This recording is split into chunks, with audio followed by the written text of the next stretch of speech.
first motion, which says voting should be mandatory.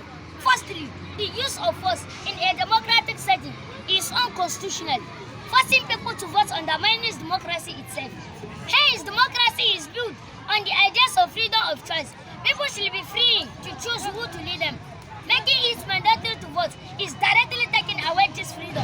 Any government that tries to apply the use of force becomes authoritarian and taking away personal liberties of its citizens. This alone disqualifies the assertion the credibility of any election is for people to be allowed to come out en masse on their own to vote. That even allowed the government and international community to assess the extent to which that election was successful. Having said that, consider the kind of politician we have in this country and how politics is being practiced. Who are we making voting mandatory for? Just every last year, we voted Tinubu to be our next president, with every hope that this will change for better. Upon signing him, the first bit of color he gave us was to remove the petroleum subsidy, proving the one nation who took in Obia into untold hardship. Prices of goods and services continue to rise.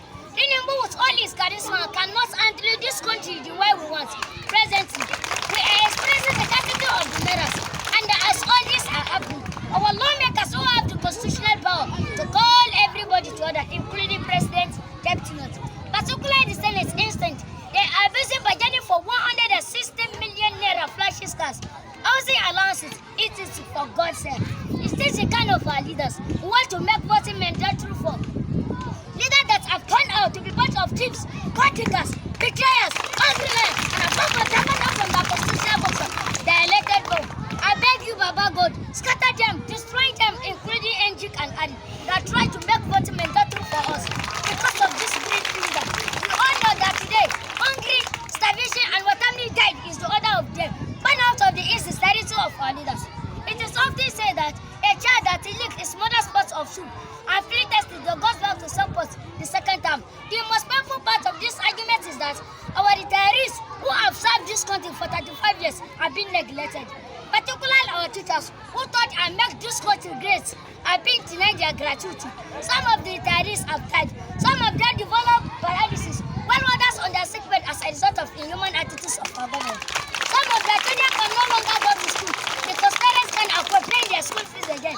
These are people who are better 2 times the elite. They voted under some of them under rent, all with the hope that things will change for better.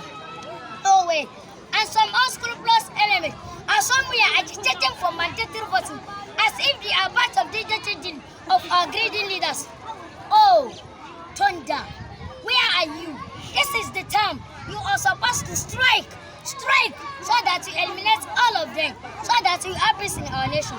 Or join them in one aeroplane, so that it will crash land in the course of their journey. Furthermore, our security agents, i.e., the police and army, are being used by the ruling parties to scare away voter from the police station, by the use of gun and daggers just to prevent for massive rally. And where that is not possible, courts are being used to turn over the outcome of election, which is simply because the candidate is the incumbent or the highest bidder. Money.